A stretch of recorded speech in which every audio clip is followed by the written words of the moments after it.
Hey YouTubers, this is the Gold Standard Caesar924 coming at you with another installment of my Wrestling Reimagining series.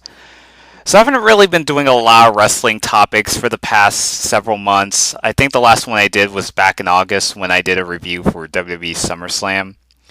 So I haven't really gotten the spirit or the motivation to do another wrestling video ever since. I mean, granted, I'm still following up with the latest ongoing events that have been going on in the world of professional wrestling, particularly WWE.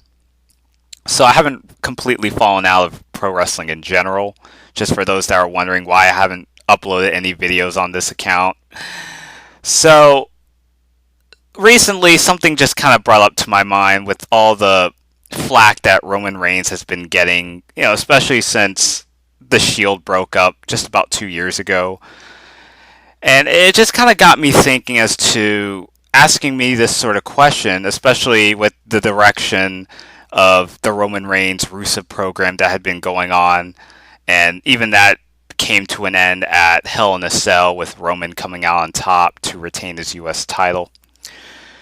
So, with all the negative reception that Roman Reigns had been getting since he started off as a solo wrestler, breaking away from guys like Dean Ambrose and Seth Rollins. So I kind of got myself thinking to myself, could I prevent Roman Reigns from consistently getting booed every single week? Something that inspired me to make this video. And this brings up to another installment of a fantasy booking series that I've been doing for a while. So this is going to be, I'm going to try to make it out to be a one-off video. We'll see how long this video goes. Basically what I want to do here is start this fantasy booking taking effect after Seth Rollins turned on Roman and Dean, breaking up the Shield. So that's going to be kind of the starting point of this fantasy booking. And I'm going to take it all the way up to WrestleMania 32. And see where we can go. So, without further ado, I'm going to get started here. Now, the first pay-per-view would be after Payback 2014. The first pay-per-view I want to open up with this video is Money in the Bank. Now, I'm going to keep most of this the same. Seth Rollins would become the 2014 Money in the Bank winner by retrieving the briefcase. Now, in reality, they had Roman Reigns and Kane face off in a multi-man ladder match to determine the new WWE champion, because this was at the time when Daniel Bryan had to take time off to undergo neck surgery, if I'm not mistaken. But there's going to be one minor change and have Roman Reigns and Kane just face off in the one-on-one match. Now, I don't want to hotshot Roman Reigns in the world title contention just right off the bat, but also try to get a little more time to really see if Roman Reigns could really handle himself as a singles wrestler as opposed to being the guy that makes the hot tag and the crowd goes crazy, especially since he was affiliated with the Shield. So I want to really try and see what we can get from Roman Reigns, especially in a one-on-one match. Now this match would end in disqualification. We're going to have some interference going on with perhaps J&J Security come out there and cost Roman Reigns the match, or at least have Roman Reigns win by disqualification because they're assisting Kane, and by this point he was part of the Authority. So I don't want to damage necessarily the two wrestlers' credibility, and Kane's the big red. Well, I would say Big Red Machine, but at this point he was just basically the director of operations, as he dubs himself as. So definitely for a big man wrestler, but I don't want to have Roman just beat Kane just like clean as a whistle, like he's just Kane was some regular Joe. But just to kind of protect those two wrestlers, but also Roman could get something out of this, and it wouldn't be a long match, maybe like a TV style match that doesn't even last maybe between 7 to 9 minutes to estimate at that. So I'm going to have Roman Reigns beat Kane by disqualification as a result of authority interference. And then we get to Battleground. In reality, Roman Reigns was involved in a fatal 4-way match with John Cena, who had been the world champion going this pay-per-view. So I'm gonna do something a little different because normally WWE always has a habit of having the world title being defended at every single pay-per-view. So I'm gonna kind of do something a little bit different here. And normally this type of match would be something you would see on Monday Night Raw or SmackDown.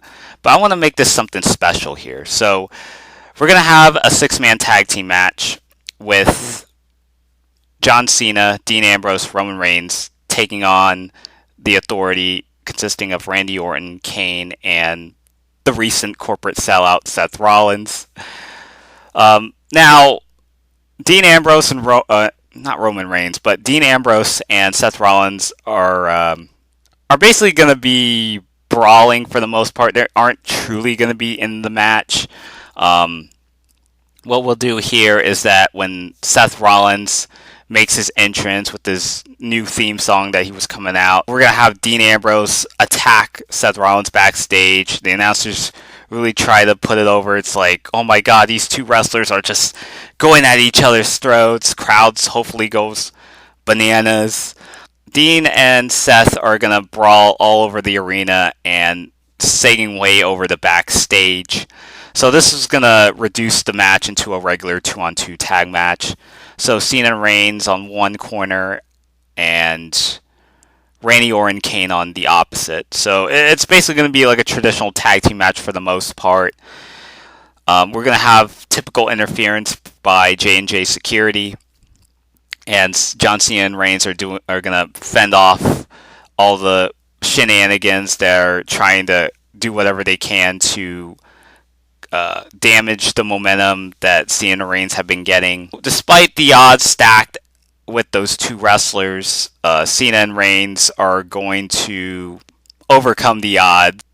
John Cena nails Kane with the attitude adjustment, while Roman Reigns spears Randy Orton to prevent the breakup, to allow John Cena and Roman Reigns and Dean Ambrose to win for his team. But even though Dean Ambrose isn't really a part of this match, since him and Rollins are still at each other's throats. Then we get to SummerSlam. Now, I'm going to keep most of this the same as well. Roman Reigns defeating Randy Orton, like in reality, just to kind of continue Roman's path of destruction, especially with him and Dean going after the Authority. Dean and Seth, another match that I would keep, but the only thing I would change is that instead of a lumberjack match, this would be a Falls Count Anywhere match. They did the Raw after SummerSlam in reality, but instead I'm going to put this I'm going to push it forward just a day early at the SummerSlam pay-per-view, which I felt should have been the gimmick match they should have gone with to begin with. And we'll end it the same way, where Seth, once he defeats Dean Ambrose, he crushes Dean's head with the cinder block, taking time off for however long he needs to take time off. So Seth Rollins is going to get the victory and put a lot of heat on Seth. And the announcers just put him over, just how sicko that Seth Rollins is. And, Roman beats Randy Orton, like I said. Then we fast forward into Night of Champions. Roman Reigns gets back at Rollins after having put Dean Ambrose out of action back at SummerSlam. Along the way, these series of confrontations would lead to the announcement of a Roman Reigns versus Seth Rollins match at Night of Champions. Now, we don't give away the match on the go-home show, the Monday Night Raw. I thought that was a big mistake to just give away the match on free TV, especially since if you already announced the match to be on the pay-per-view anyway. I know in reality, Roman Reigns ended up injuring his hernia, so therefore he was unable to compete. So what I'm going to do here is just write him off TV. Like, so let's say that Roman Reigns is shown backstage just wobbly, and he's like lying unconsciously. He's struggling to get back up. Referees and all these medical personnel go to check to see if Roman Reigns is okay. And this will explain as to why Roman Reigns cannot compete, and he'll be out of action for as long as he will until Roman Reigns is medically cleared to make a comeback. Fast forward Survivor Series, we're going to have Team Authority taking on the Anti-Authority. One of the few differences, I guess you could say, is that I'm going to put Dean Ambrose on this in this Survivor Series match, since he was completely wasted in a program with Bray Wyatt. So I'm going to keep Dean Ambrose in here and continue the Ambrose Rollins a little longer. Now, Team Authority versus Anti-Authority. I know they were like changing around the members of the group because certain wrestlers were getting injured, and it was very all over the place because you have all these wrestlers just fighting over who should represent which team. You had like Randy Orton, who was supposed to be in there, but I think he also got injured, so they had to write him off by doing a Rollins and Randy Orton match on Raw. They had Big Show initially representing the John Cena's team, but then like Big Show turned on John Cena and sided with the Authority. They had Ryback as a member of the Authority, only to end up turning babyface. It was very all over the place in terms of the writing, and as far as who's turning face, who's turning heel, which sides are they aligning with. I'm gonna keep the build up the same way, and I'll keep not keep Dean Ambrose, since he wasn't in the actual Survivor Series match, but I will still have Dean Ambrose be one of the John Cena's teammates as a part of this match to determine the fate of the Authority. Now, as much as it pains me to take away the moment where Sting made his WWE debut, because don't get me wrong, it was still a cool moment just to see Sting make a cameo appearance and helping the babyface team overcome the odds by defeating the Authority. But as much as I like that moment for what it was at the time, I'm going to take it away. Eventually, it's all going to come down to Dean Ambrose and Seth Rollins as the remaining contestants involved in the Survivor Series match. And it was just basically an all-out slugfest. We're going to have a ref bump along the way. Seth Rollins goes for the curb stomp, gets the cover. The referee's out. No one's there to make the count. And then all of a sudden, Roman Reigns comes out. His music, it's actually going to be not the Shield theme music, which I think it's one of the problems I have with Roman Reigns, is that they never really had him change into his own individual theme. He was just, to this very day, he's still using the Shield entrance theme that he'd been using, just slightly remixed, but mostly the same music that he has had since he debuted. I'm going to change Roman Reigns' theme song to something more that really defines his character. I'll probably post some links as far as ideas for his entrance music is concerned. I can't really think of a particular theme song at the moment, so I'm going to try and look up at some of the theme songs that would best suit for Roman Reigns, in my personal opinion, or basically music that was popular at the time, songs that were coming out at the time, and maybe use that to, as in terms of a marketing edge, to put over this, put over Roman Reigns, but also put over the song that was performed by such and such artists. Another thing I almost forgot to mention there. So Roman Reigns makes a startling appearance, and he comes out. I want Roman to spear Seth Rollins, although I'm not sure exactly if he's mobile to do it. But if not, he'll be coming out with a particular object in hand, and he's going to use that object to club Seth Rollins. Dean Ambrose giving him enough time to regain his composure, and he's going to nail the dirty deeds on Seth Rollins to get the slow 1, 2, 3 for him to win the match and thus banishing the Authority altogether. Now we get to TLC, which is a month after the Survivor Series match. So by this point, the likes of Triple H, Stephanie McMahon, J&J Security, Kane, and pretty much anyone that's affiliated with the Authority basically are off television for the time being.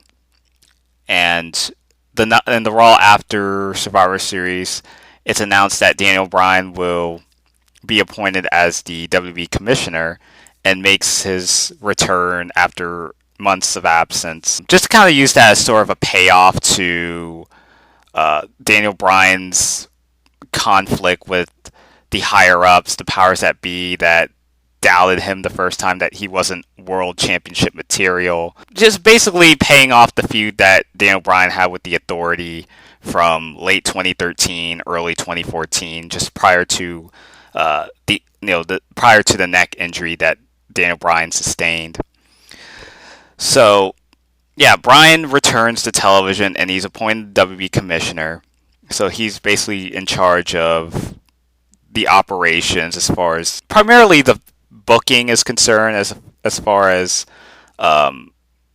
just operating the TV shows from Raw and SmackDown, and sanctioning matches, all that sort of thing. So yeah, basically, like I said, Bryan is now the WWE commissioner, and he announces at TLC, after the circumstances that unfolded from the Survivor Series match, that Seth and Dean will settle their differences in a TLC match. This is going to be basically the payoff. This is a culmination of a match that's been going on since the past summer, and now it's all coming ahead here. The December pay-per-view main event TLC match. The briefcase is up for grabs, and I would have Seth Rollins go over Dean Ambrose by retrieving the briefcase. So therefore, Seth Rollins is still your Mr. Money in the Bank. So the excuse for Roman Reigns not interfering in the match is particularly due to Seth hiring a bunch of security guards that's gonna swarm the whole building and basically doing all they can to prevent Roman Reigns from entering the arena one way or another. It's like, there's strength in numbers. There's just so many security officers that are barricading the arena, so that's gonna put Dean at somewhat of a disadvantage since he doesn't have his buddy, his partner in crime, Roman Reigns, to interfere in the match and find a way to help, or in other ways, another way to take down Seth Rollins. Because Roman still has his eye on Seth Rollins, and he hasn't had that one match to get his revenge. Eventually, after Seth ends up winning the TLC match, Roman Reigns comes out there. He's trying to do everything in his power to fight off those security officers and even maybe have the camera cut backstage. And then Roman Reigns comes out through the crowd. He's at ringside. He goes through the crowd, enters the ring, and then basically him and Seth just have a bit of a slugfest and successfully, before Roman Reigns can hit the spear, Seth Rollins just slides out of the ring before he could even take the spear. Yeah, basically Seth Rollins walks up the aisle. He still has that Money in the Bank briefcase. Roman and Dean are in the ring just staring across from Seth from the aisle. That's how you end TLC, is what I'm saying here. So we get to the Royal Rumble, and by this point Roman Reigns has just returned after suffering the injury. So he sets out his eyes on Seth Rollins in an attempt to exact revenge. Roman hasn't forgotten what happened back in September. So after witnessing what happened with Dean, Roman intends to atone for his friend's defeat by taking matters in his own hands. So Roman and Seth have their long-anticipated matchup. Dean ends up interfering in the match at some point. His involvement allows Roman to get the advantage. Seth Rollins is distracted, and Roman ends up defeating Seth Rollins, using the spear on Seth Rollins to get the 1, 2, 3. So afterwards, Roman ends up getting inserted in the Royal Rumble. So, I mean, it's not very unheard of to have a wrestler compete twice in the Royal Rumble, as far as the pay per view is concerned, because there has been cases where a wrestler competes in the undercard but would go on to compete in the actual Royal Rumble match itself. And the reason I'm mentioning this is that this is going to set up a program that will be set up for WrestleMania 31. So what will happen is that Rusev will be the Iron Man throughout most of the 30-man Royal Rumble match, and he's just eliminating wrestlers left and right. Roman Reigns gets inserted in the Royal Rumble. He and Rusev have a confrontation. They go back and forth. And at some point, Roman ends up eliminating Rusev, much to the chagrin of the United States champion. So Rusev ends up going back in the ring. He eliminates Roman Reigns. He even goes as far as decimating him, using whatever objects are necessary. Like he could be using a steel chair or the steel steps and just busting Roman Reigns. You have all these referees coming out there to try to restrain Rusev. So that's basically a sign of things to come for Rusev, and especially with his thing against Roman Reigns, after blaming Roman for the reason why Rusev came up short in the Royal Rumble. So that segs way into WrestleMania 31. Roman contends for a U.S. title shot against Rusev, who had been winning a lot of matches. Nobody has stopped him. Rusev has gone through a good majority of the lower tier wrestlers. So it gets to the point where Rusev feels like he just needs some more competition, that he hasn't really had a lot of obstacles, that he hasn't had that hard fought bout. Like there hasn't been an opponent that really has put Rusev into his A game. So we have the match for the US title at WrestleMania 31, and Roman Reigns is gonna do what no one else has been able to accomplish up until that point. And even during the build-up, Roman would mention that he's gonna make history by defeating Rusev in the middle of the ring. Roman lives up to his promise and uses the spear on Rusev to get the 1-2-3 to become the new United States champion. I can understand why they might have made Roman win the match, because Dan O'Brien was still injured, but I think the biggest mistake was just bringing Bryan back into the Royal Rumble too soon, just to get fans' hopes up. I mean, and also the fact that Roman actually did get injured at some point as well, and then coming back like it was nothing, and they just hot shot him in the world title contention too soon. So I think that might have been a big factor as to why, maybe as far as I could speculate as to why the crowd just been turning on Roman Reigns ever since. Something that is still going on to this very day. But what I'm trying to do here is, because thanks to the injury, I think you could use this as the opportunity for Roman Reigns to really start to find his niche as a wrestler. Try to really spend another year really trying to establish Roman Reigns and who he is, and that he's more than just in the WWE because of his bloodline. But I mean, yeah, you could have some parts of his family history implemented, like his relationship with The Rock, Rikishi, those sort of guys, especially with the Samoan family and whatnot. But I don't think that should be exactly how you would build the wrestler, or as far as the character around Roman Reigns. Try to build Roman Reigns as someone that's very, very like a machine, a force to be reckoned with. Someone that doesn't take shit from nobody. Somebody that takes matters in his own hands, takes out his frustrations by physical harm as opposed to just talking the talk. And we're not going to have Roman Reigns be making these out of character, cracking up all these sort of jokes. Like, the infamous "suffering succotash" line from Sylvester for those that grew up watching Looney Tunes or anyone that's familiar with the Looney Tunes franchise in general. So we're not going to have Roman Reigns talk a whole lot or even talk at all. And even if he does, it's only just a few lines here and there, short, sweet, to the point, or just be straight up serious. That's all, that's basically what I need for Roman Reigns, in my personal opinion, for him to succeed.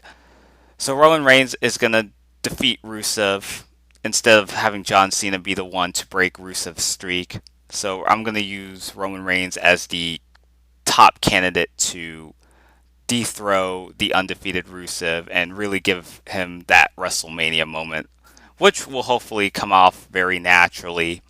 Then we have Extreme Rules, which is basically the rematch from WrestleMania. Rusev refuses to accept defeat and issues his rematch clause to settle the score.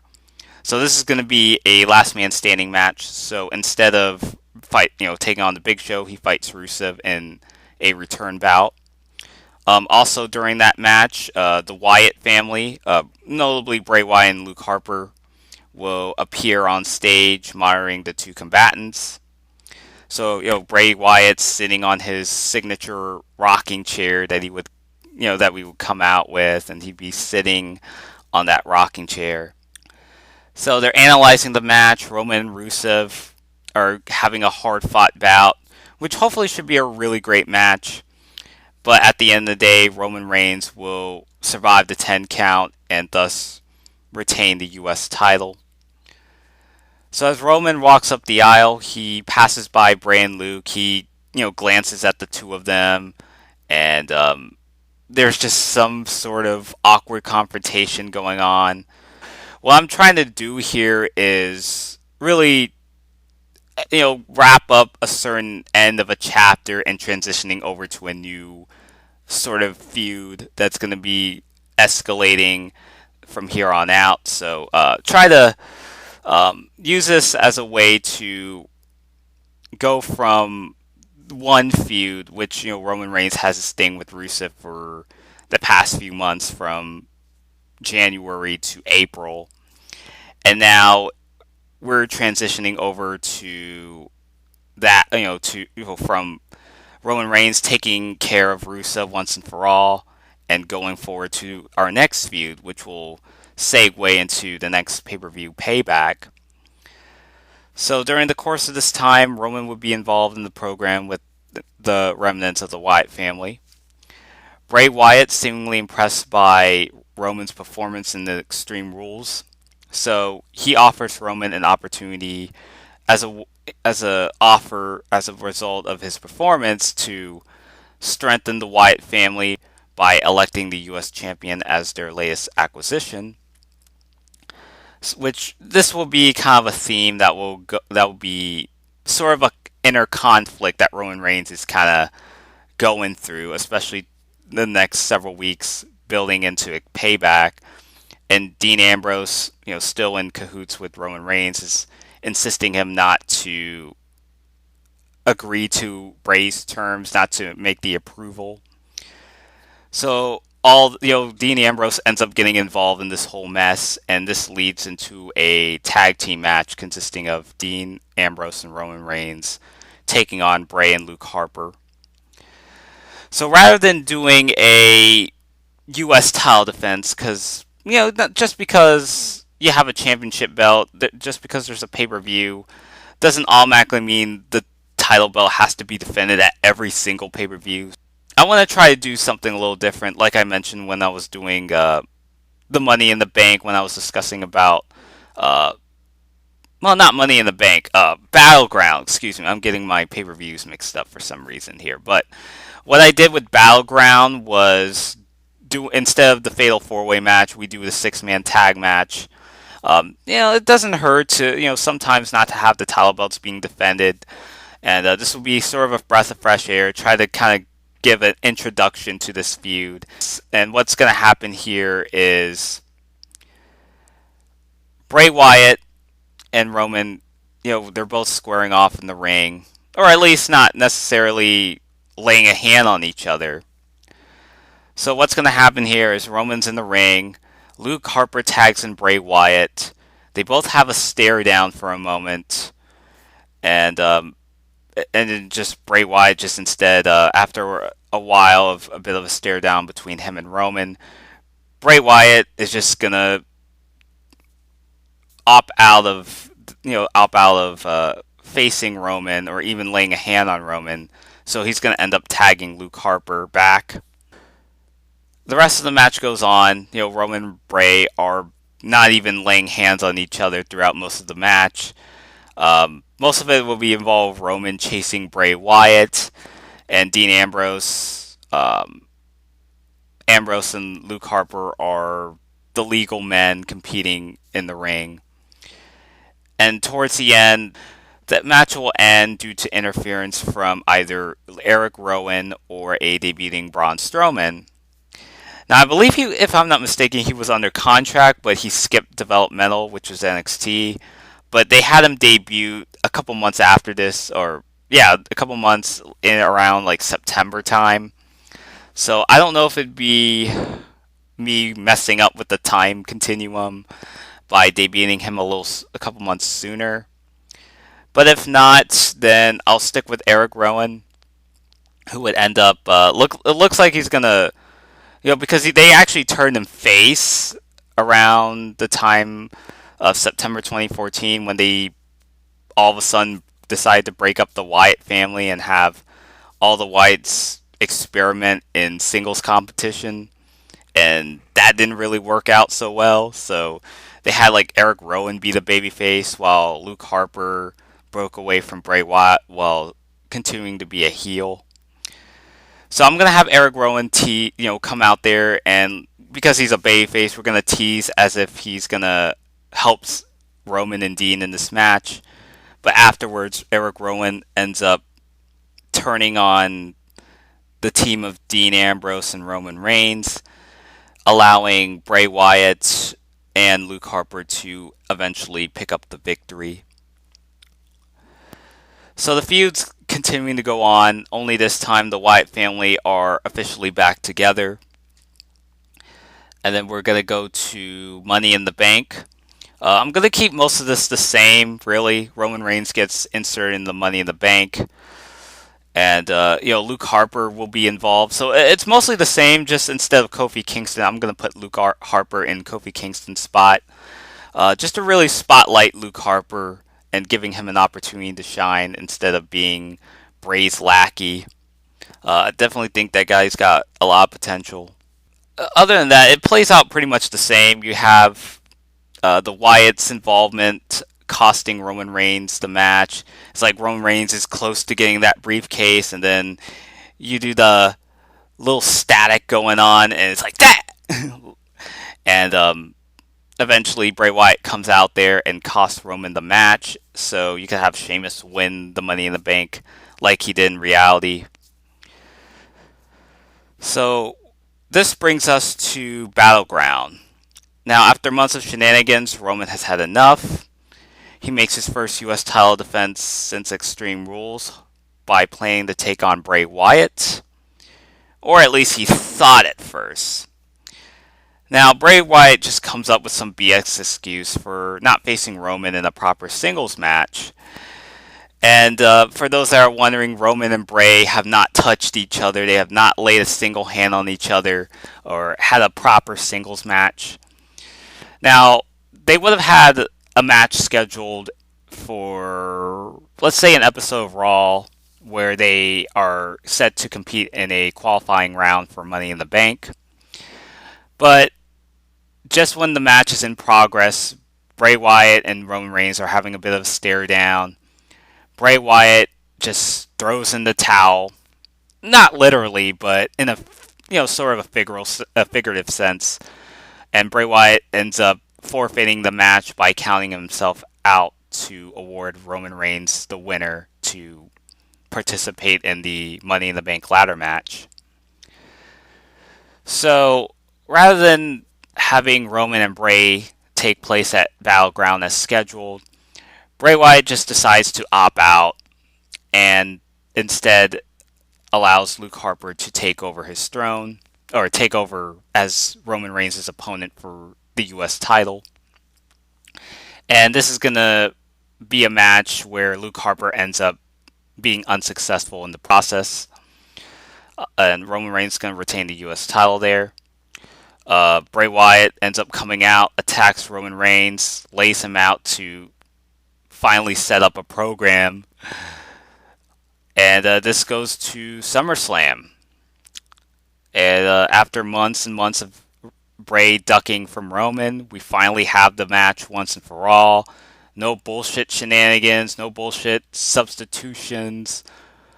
This is going to be balls out, no holds barred match. And Roman's temper has just gone far beyond patient. There's going to be a no holds barred match for the U.S. title. There's going to be a lot of all out brawl outside the ring, maybe in the crowd, perhaps backstage if it's not asking too much. But in the end, Bray finds a way to outsmart Roman as he finishes him off with a Sisters Abigail to become the new U.S. champion. Now we get to Night of Champions. As the new U.S. champion, Bray has achieved more than just an average victory. He's defeated the toughest big dog on the block, an accomplishment not many superstars in the locker room could claim. Bray explains the reasons why he had been ducking Roman all this time is that because he took the opportunity to carefully study his wrestling style, and using his brain, his strategy allowed him the opportunity to identify Roman's weakness, and thus giving Bray the upper advantage and walking out of SummerSlam as the new United States champion. Dean steps up to take on Bray Wyatt. He comes in to defend Roman's honor and avenging him after losing the title belt that August pay-per-view.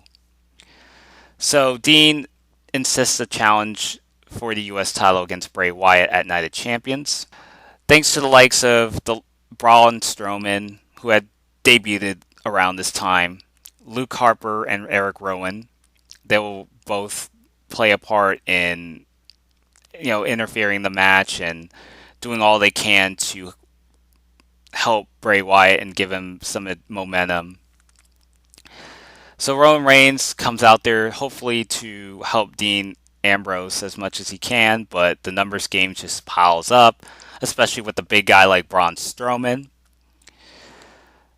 The match ends where Bray Wyatt pins Dean Ambrose after the Sister Abigail to retain the U.S. Championship. Fast forward into Hell in a Cell. The feud's just been boiling. It's just gone to a point where Ambrose and Reigns are just sick and tired of the Wyatts just making their lives a living hell. No pun intended. So Bray agrees to defend the U.S. title belt not only against one superstar, but also making it two. So Dean Ambrose and Roman Reigns are involved in a triple threat match. Now, this could be inside Hell in a Cell. Doesn't necessarily have to be either.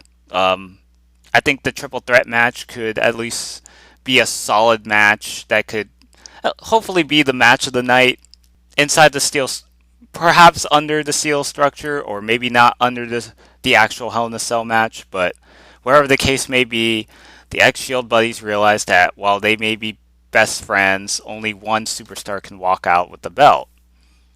Or at least that's what we as viewers would be conditioned towards.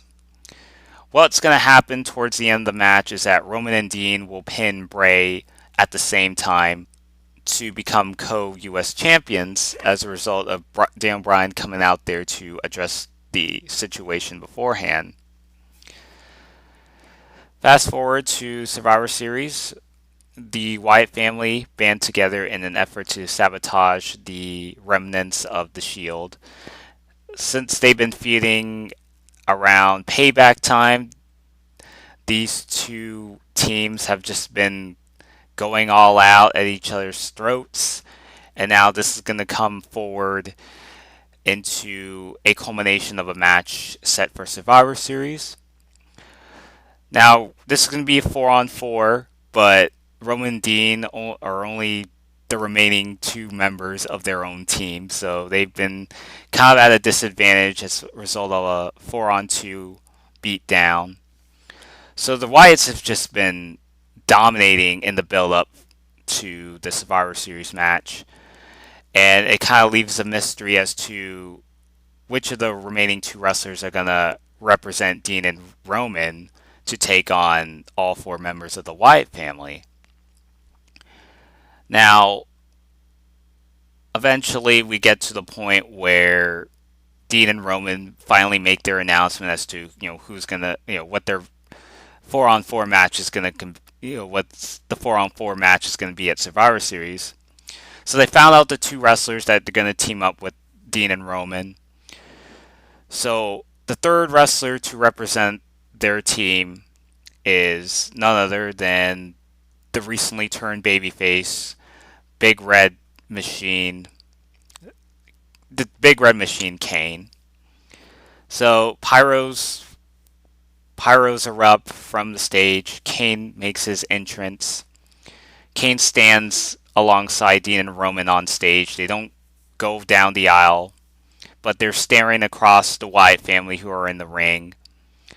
So Kane's standing alongside the two, but then once the music dies out, the crowd's erupting, and they're hopefully chanting about the Undertaker's name, even though the announcers and WWE haven't made any announcement about Undertaker. But the crowd is anticipating it, and all these three babyface wrestlers are standing together on the stage.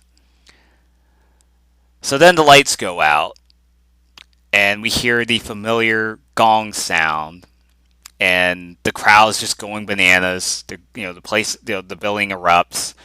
Undertaker, for the first time since WrestleMania, representing as the fourth and final member of Dean and Roman's team. Now, I didn't book Undertaker to be part of the SummerSlam match. Seth would cash in Money in the Bank, and like he did in reality, cash on during the Brock Lesnar Dean Ambrose match, which Dean Ambrose would win the Royal Rumble in 2015. So using that momentum that he had from Survivor Series 2014, he ends up capitalizing on that by winning the Rumble match to face Brock Lesnar for the WWE title. Seth Rollins ended up cashing in to become the WWE champion. So Seth had been holding that belt up until Brock Lesnar ends up coming back from his suspension. So instead of doing it at Battleground, it happens at SummerSlam. And that match at SummerSlam ends in controversial fashion. So Brock and Seth have one more match inside Hell in a Cell for Brock to regain the belt. I didn't book Undertaker to be as part of the SummerSlam match, but I just saved him for this particular pay-per-view, considering this would be the anniversary or the 25th annual Survivor Series that WWE was building the pay-per-view around. But even though that would be the part of the build-up, it wouldn't be what the tagline should be building the pay-per-view around, is just for one wrestler coming back, but more of to kind of coincide with all the current feuds that are going on at the moment. So rather than just use Undertaker just to come back for fan service, but I will still have Undertaker make an appearance at this pay-per-view, have him compete in this 4-on-4 match, which I felt that should have been, instead of just Undertaker and Kane in a regular 2-on-2 tag match like they did. So Brothers of Destruction and Shield end up going over with Roman Reigns and Undertaker as the sole survivors of their respective crew to defeat the Wyatt family and wrapping up that feud. Now we get to TLC. This will address the situation regarding the current state of the U.S. title. Daniel Bryan announces that TLC, Roman and Dean, will settle it out in a ladder match to determine the undisputed United States champion, claiming that there can only be one person to hold that Covenant belt. So despite Seth putting a dent on the Shield, Dean and Roman managed to maintain a healthy relationship. Even if they're off to facing other opponents, Roman and Dean had been there to support one another. However, their friendship's put to the test when they go toe to toe for the first time. And while it's going to be a hard fought bout, Dean Ambrose will successfully retrieve the U.S. Championship belt from the MacGuffin to become the undisputed U.S. champion. So I'm going to have Dean Ambrose get his moment and really branch out instead of being Roman's best friend.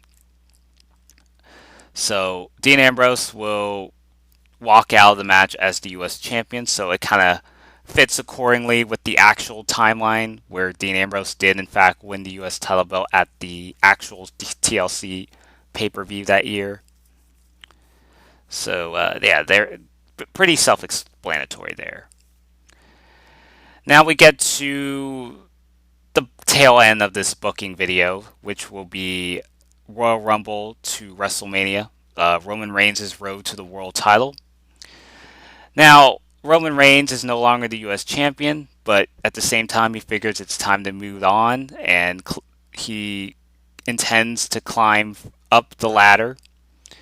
So at this January pay-per-view, Roman Reigns surpasses all 29 competitors to not only win the 2016 Rumble, but as well as to earn a number one contendership for the world title belt at WrestleMania. Brock Lesnar has spent a good chunk of 2015 chasing Seth Rollins, which I mentioned a couple minutes ago about Brock Lesnar and his stature as far as his road to the WWE title and winning the belt back from the guy that cashed in on him at the previous year's WrestleMania. So Brock Lesnar's continuing to hold the belt. And, Sheamus, who was the Money in the Bank winner in 2015, tries to cash in on Brock in an unsuccessful attempt. So Brock ends up coming out on top. And this all culminates into a WrestleMania 32 match between Brock Lesnar and Roman Reigns. This is the match that I feel could have been saved for another, just to wait one more year to do Roman Reigns and Brock Lesnar, because I thought it was a little too early to do that.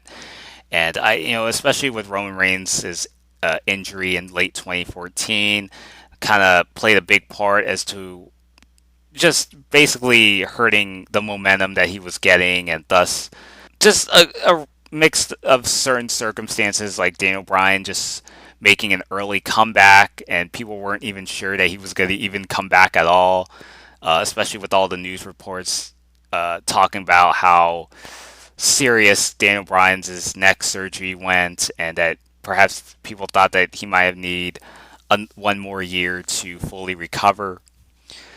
So I would have given the spot to someone else personally. And I already mentioned Dean Ambrose would be that candidate, the guy that I've been, another wrestler that I've also been pushing. But, so we're going to have Roman Reigns just wait another year. I had him win the U.S. title belt, have him be the guy to end Rusev's undefeated streak rather than John Cena. So Roman Reigns is spent most of 2015 just holding that U.S. title belt, feuding with a guy like Bray Wyatt, Rusev, Luke Harper, even had a match with Dean Ambrose despite the fact he came up short.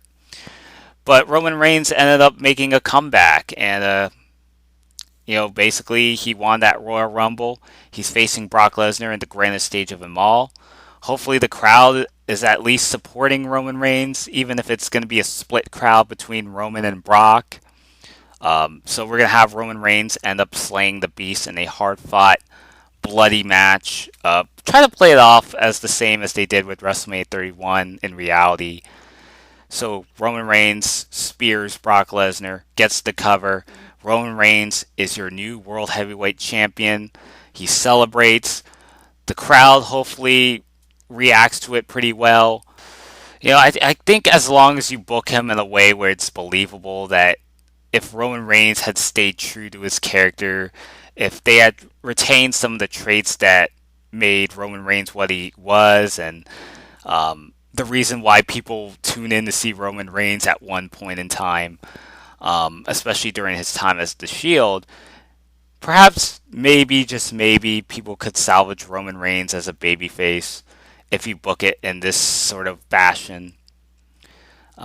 I can't guarantee most of this would have happened if I were a part of the writing staff, but at the same time, and it's not to sound cocky or anything, but just from these guidelines that I typed up, I think people could salvage Roman Reigns a little more, at least tolerate his character if he even has any. But when it's all said and done, I think if you book it in this sort of fashion, then maybe Roman Reigns would be more accepted by the WWE universe. Who knows?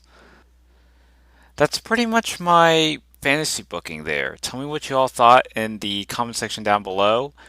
Follow me on my Twitter account. I just actually opened up this Twitter account most recently, so I'm going to post the link down in the comment section below. And till then, this is the Gold Standard Caesar 924 signing out.